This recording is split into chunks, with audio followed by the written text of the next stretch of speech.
Welcome to the Your Take podcast.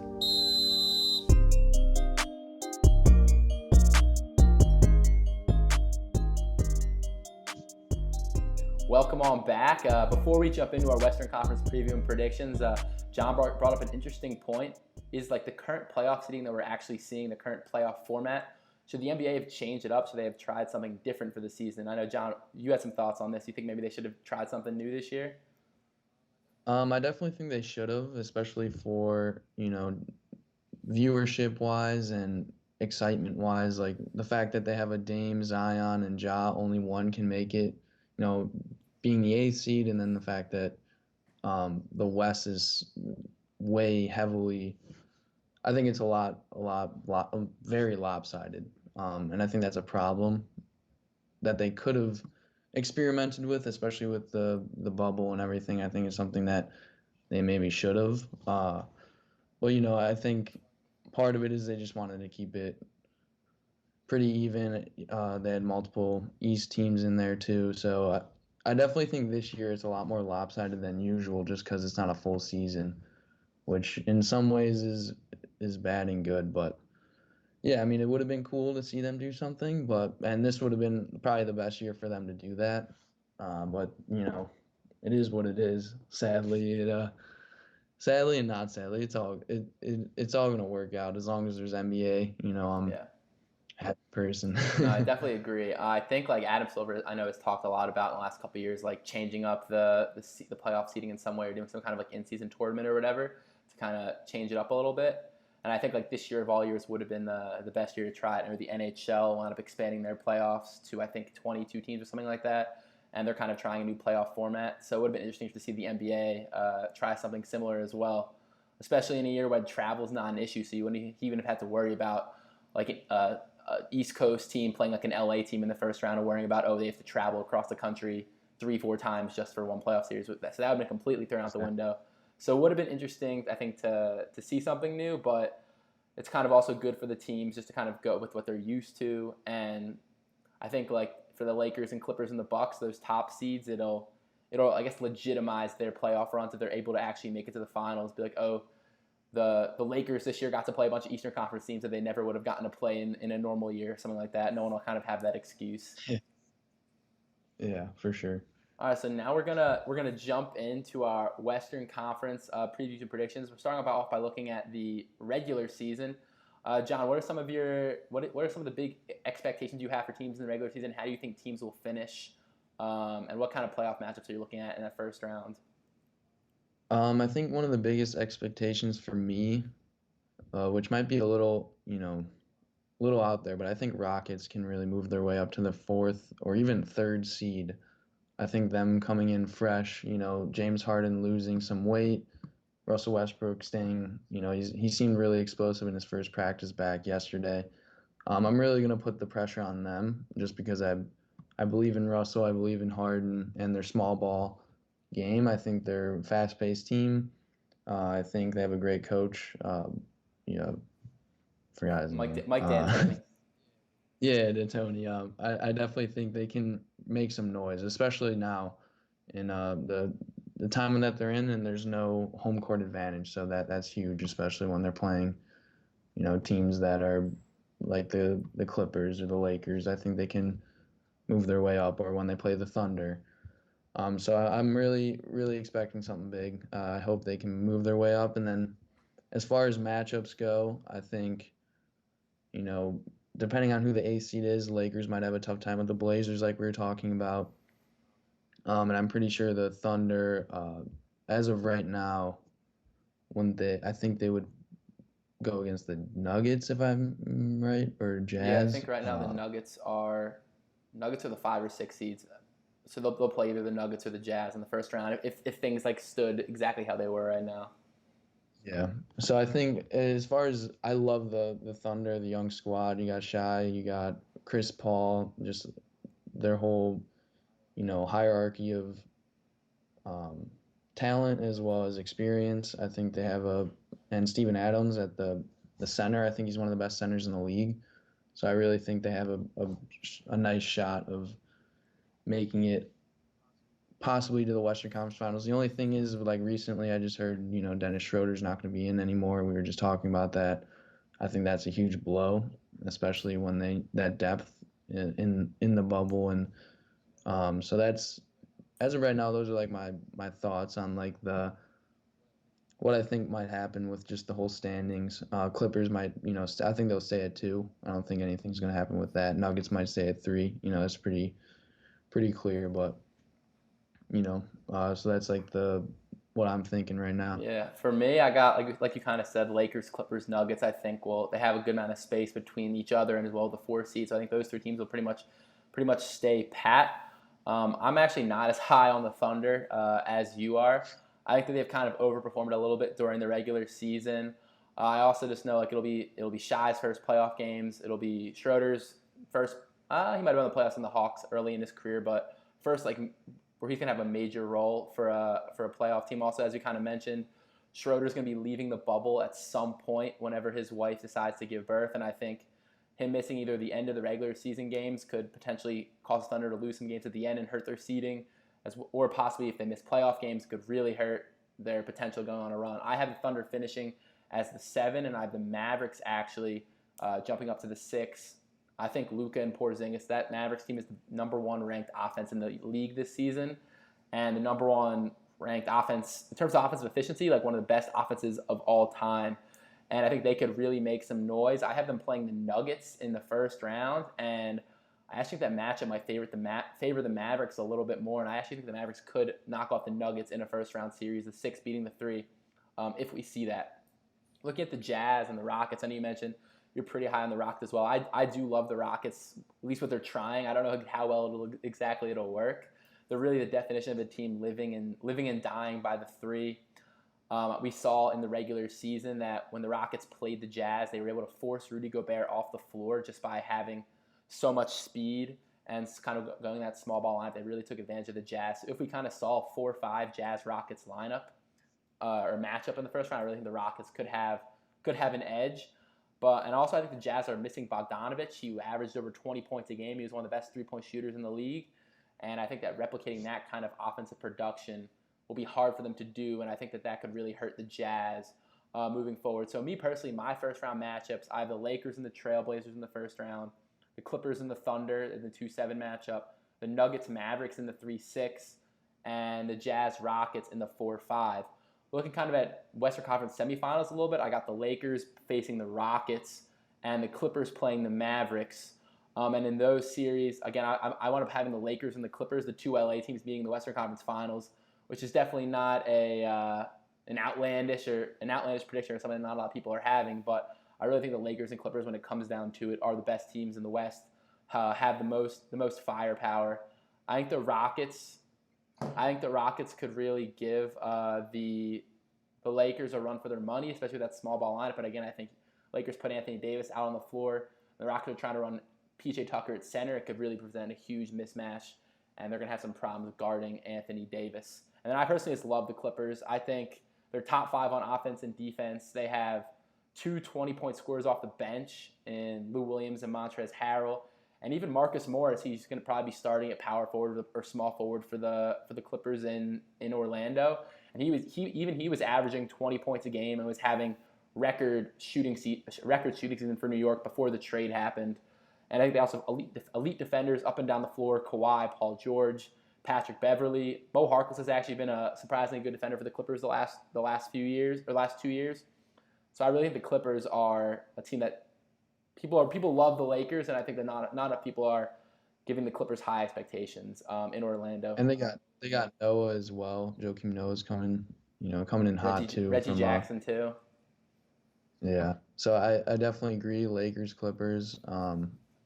I think that's the most secure answer. I think, like you're saying, Mavericks could move their way up to potentially getting into that Western Conference Finals. I think it's going to be tough, but definitely still something to prove. As far as like Lakers, Clippers though, and the thing that's tough about the Lakers now is they're losing a lot of their main firepower. They lost out on Rondo, Avery Bradley, as we heard. didn't even make it to the bubble. So I feel like those key players for their chemistry, it's gonna hurt them. But I still, as far for me and for who I really appreciate and really love as a player and just as a competitor, you really can't count LeBron out. And I think that's one of the things like we can't forget is that LeBron is, he's year 17. His IQ is off the charts. It's probably the best it's ever been. His efficiency wise is crazy. You got Anthony Davis, one of the best defensive players in the league. So I think, as far as that goes, and you're bringing back J.R. Smith, which some people might say is pretty good. It's all right, but And Dion Waiters. I think the worst thing for the Lakers is their depth, and I think that's where if I had to say they had a weak spot, that's definitely their weak spot, the depth and their chemistry, but I do think they have the momentum right now going into the bubble, and I mean, no one really has the momentum, I guess, but they're definitely my choice to make it out of the Western Conference Finals How many for games do sure. you think Lakers Clippers series goes? I think it can go seven. I think it'll go seven, yeah, or maybe six. It depends. It just depends really who wins that first two games. First two games, if it goes 1-1, it's going to seven, in my opinion. Um, but if someone picks up momentum 2-0, I could see it going to six or possibly even going to five, depending on who's got that momentum. Because there really is no home court Yeah. advantage. That's the thing that is going to drive this whole bubble. Like these players are just playing in the same court. I think basically every game. I mean, I don't know how they're going to do it. As far as how they're doing in the scrimmages, it just seems like a regular, summer Yeah. league game. So it's really got to come from, these players and playing a 7 game, 5 game series. If it's not no other energy, like players get energy from fans too, which is the tough thing. Is like they're so used to playing in an environment that has like energy and this excitement from the home crowd. So I feel like that's going to play a huge part in the bubble.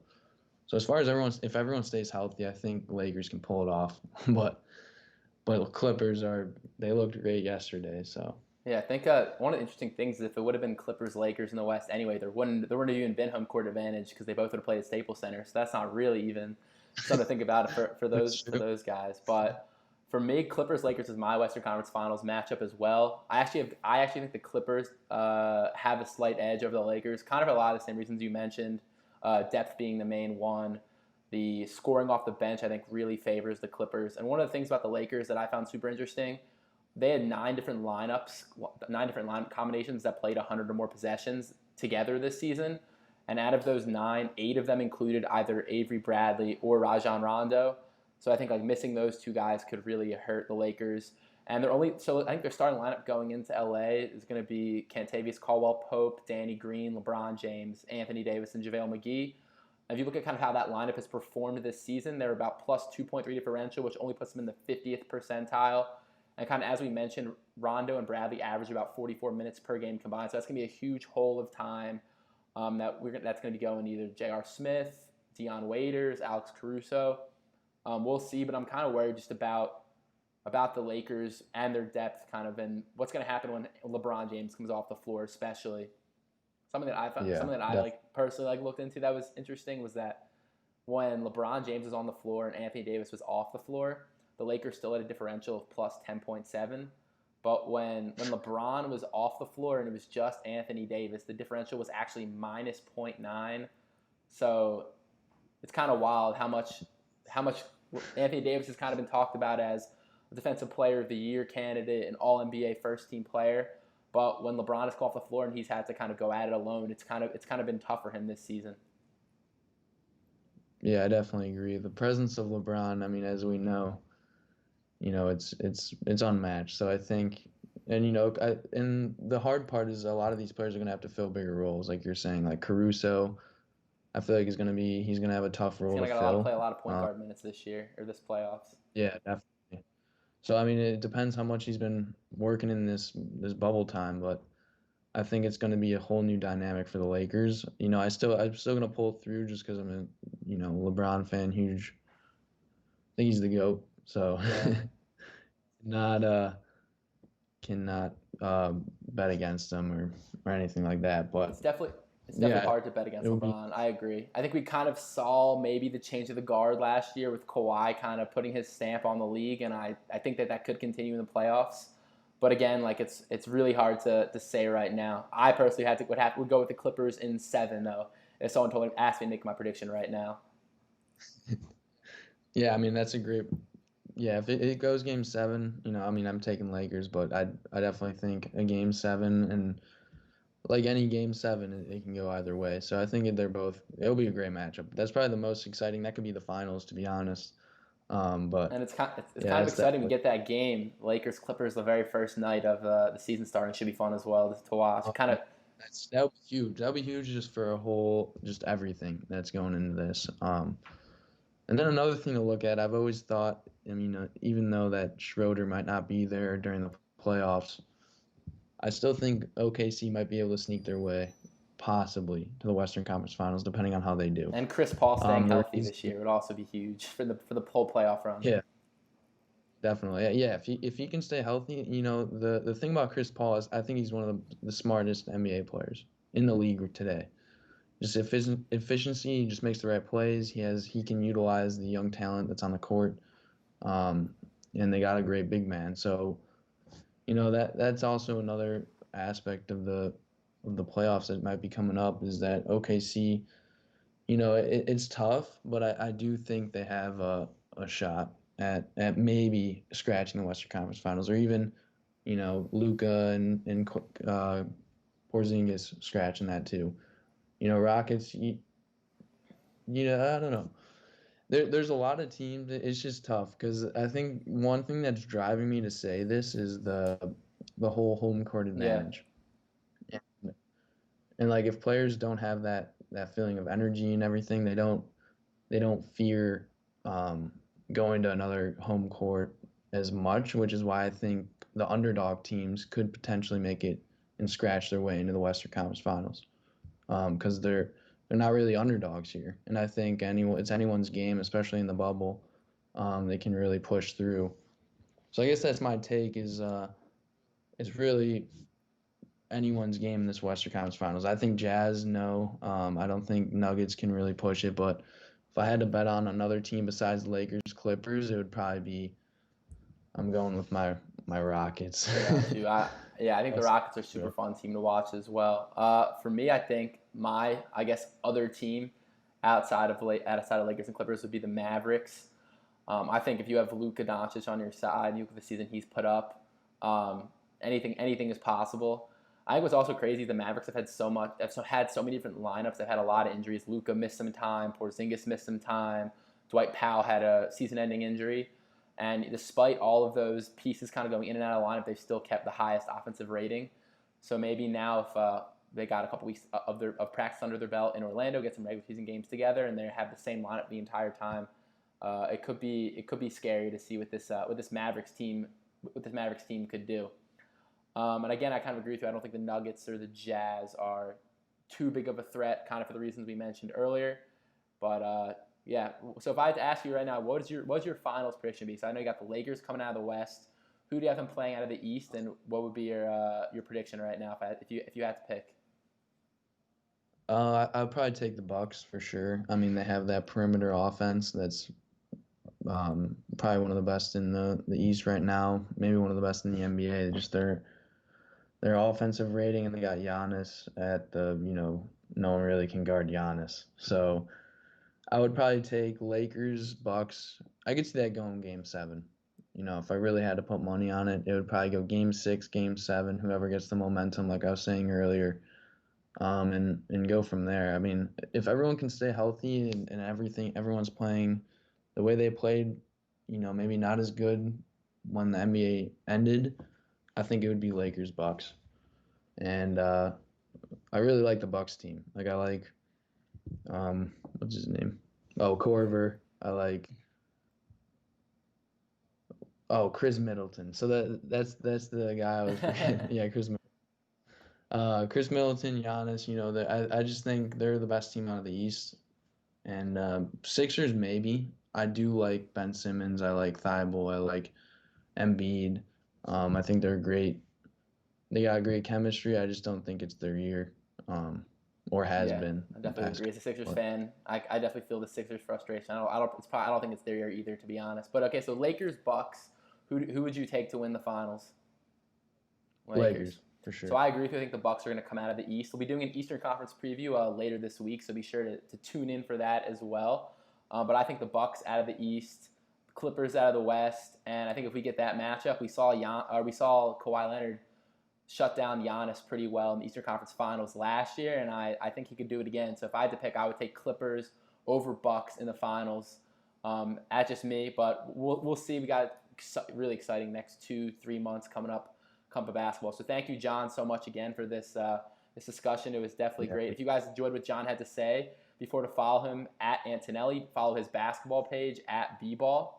And tune in later this week for the Eastern Conference preview and predictions as well as our discussion about who the All NBA teams will be as those are announced coming up in the next couple months. So thank you guys for great debate, great discussion. Hope you guys enjoyed it, and we'll see you next week.